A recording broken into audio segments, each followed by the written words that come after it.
서울의 한 주민센터에 무인 민원 발급기가 정상 작동되고 있습니다. 주민등록 등 초본과 지방세, 국세 관련 증명 등 기본적인 민원 서류는 발급이 가능합니다. 하지만 모바일 신분증 신규 발급이나 여권 배송 서비스 등은 여전히 차질을 빚었습니다. 불난 것 때문에 전산이 잘 안 돼서 한 추석 끝나고 한참 뒤에 받을 수 있다고 하더라고요. 안내문이 붙어 있긴 하지만 민원인들은 필요한 서류 발급이 가능한지 직원들을 상대로 일일이 확인해야 했습니다. 어머니가 갈 수가 없어가지고 그러면 이제 가족관계증명서가 필요하다고 해서 부동산 계약이 있어서 내일까지 꼭 필요한 서류가 있어서 때려왔는데 국민들이 일상적으로 사용하는 정부24 등 주요 서비스들이 오전부터 차례대로 복구되면서 우려했던 수준의 민원 대란까지는 벌어지지 않았습니다. 중대본에 따르면 화재로 멈췄던 647개의 시스템 중 81개 시스템이 복구 완료됐습니다. 복구가 계속 진행 중인 부분도 있긴 한데 대다수는 복구가 되어가지고 정부 업무 포털인 온나라 시스템 등 500여 개 전산망이 여전히 먹통인 상황입니다. 일부 부처 공무원들은 전산망 대신 수기로 문서 기록을 남기고 있습니다. 불 났다고 해가지고 이렇게까지 이제 마비가 되는 거는 좀 요즘 시대에 좀 맞지 않는 것 같다. 불신이 좀 아직 있는 것 같아요. 정부 시스템에 대해서. 정부는 이번 화재로 인한 국민 불편을 감안해 주민등록 등 초본과 인감 발급 등에 대한 수수료를 다음 달 2일까지 면제한다고 밝혔습니다. KBS 뉴스 김진호입니다. 문제는 상황이 안정되기까지 갈 길이 멀다는 점입니다. 특히 화재로 아예 타버린 전산실 시스템들은 복구되는 데 최소 4주가 걸릴 거라는 전망입니다. 민원 안내 콜센터 110 등으로 전화를 걸면 대체 수단을 안내받을 수 있습니다. 신방실 기자입니다. 정부는 국가정보자원관리원 대전본원의 1에서 6 전산실 시스템부터 재가동 중입니다. 비교적 화재의 영향을 덜 받아 별도의 이전 작업 없이 복구가 가능하기 때문입니다.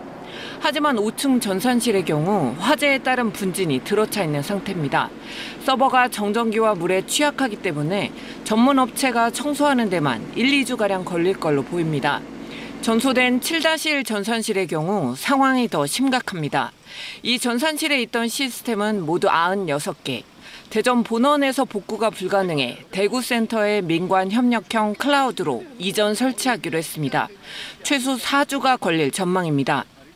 정보자원 준비에 2주, 시스템 구축에 2주 정도 소요될 것으로 예상되나 대구센터 입주 기업의 협조하에 최대한으로 일정을 당기는 것을 목표로 하고 있습니다. 해당 96개 시스템엔 이용자가 많은 1등급 업무가 4개, 2등급도 10개가 포함되어 있습니다. 당분간 국민 불편이 불가피한 상황입니다. 온라인 창구를 이용하시다 좀 불편하시겠지만 대체적인 수단을 통해서 관련된 민원을 신청하고 처리받을 수 있도록. 정부는 110 정부민원 안내 콜센터와 120 서울 다산 콜센터를 통해 불편 사항을 상담하고 대체 수단을 안내받을 수 있다고 밝혔습니다. KBS 뉴스 신방실입니다.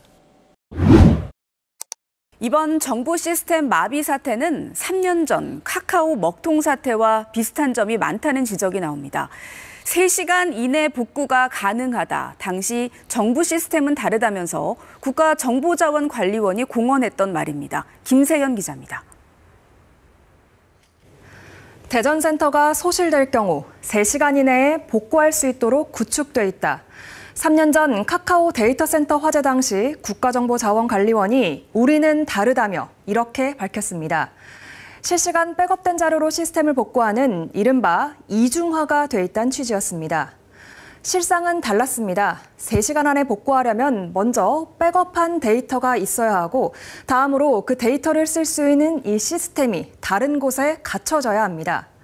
휴대전화가 고장난 경우를 예로 들어보죠. 다른 휴대전화를 바로 쓰려면 전화번호나 인증서 등 기존 전화기와 동일한 데이터가 백업돼 있어야 합니다. 또 이 데이터를 쓸 수 있는 앱도 다른 휴대전화에 이렇게 설치돼 있어야 합니다.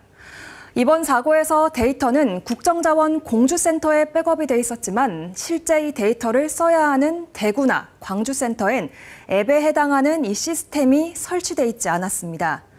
반쪽짜리 이중화였단 얘기입니다. 또 데이터가 장애 이전과 동일한지도 앞으로 따져봐야 합니다. 정부 데이터는 백업 주기가 일주일에서 한 달가량 되는 거로 알려졌습니다. 장애 발생 전에 데이터 일부가 날아갔을 가능성이 있습니다. 실시간으로 데이터를 백업하는 사업은 올해 들어서야 시범 운영에 들어갔고 국정자원의 통합 운영관리 시스템에만 적용돼 있습니다. KBS 뉴스 김세연입니다. 경찰은 이번 사태를 불러온 처음 화재의 원인을 밝히는 데도 속도를 내고 있습니다. 발화 지점으로 지목된 배터리팩에 대한 정밀 감식도 진행 중입니다. 작업자들이 자격을 갖춘 상태였는지 또 지침을 준수했는지도 조사 대상입니다. 박연선 기자가 보도합니다. 경찰이 수조에 담긴 배터리팩을 꺼내 전압을 확인합니다. 최초 발화 지점으로 지목된 배터리팩 6개 가운데 일부입니다. 남은 전기가 없는 것으로 확인된 3개는 국립과학수사연구원으로 보내 정밀 감식에 들어갔습니다. 경찰은 정밀 감식을 통해 발화 지점이 배터리가 맞는지, 당시 전원이 꺼져 있었는지 등을 확인할 계획입니다. 경찰은 화재 당시 전산실에 있던 것으로 알려진 작업자 13명 가운데 7명에 대한 조사를 마쳤습니다. 이들은 전원을 끈 상태에서 작업하던 중 배터리가 폭발하듯 불꽃이 튀었다고 진술했습니다. 하지만 전산실 내부 CCTV는 발화 지점 반대쪽을 비추고 있어 검증이 필요합니다. 작업자들 진술처럼 배터리에서 불이 시작된 건지, 전선 등 외부에서 시작된 불이 배터리로 옮겨 붙은 것인지 규명해야 할 대목입니다. 발화부 지점의 연소 상태라든지 이런 것들을 좀 정밀 감정하고 이제 국과수에 보내서 정밀 감정 결과가 나온 다음에 어느 정도 좀 화재 원인이 확인이 되지 않을까. 경찰은 자격을 갖춘 작업자들이 매뉴얼을 준수했는지 여부도 들여다보고 있습니다. 하지만 발화 지점에 가장 가까이 있던 작업자가 화상을 입어 당장 조사가 어렵고 감식해야 할 배터리팩도 남아있어 정확한 화재 원인을 밝히는데 상당한 시간이 걸릴 것으로 보입니다. KBS 뉴스 박연선입니다.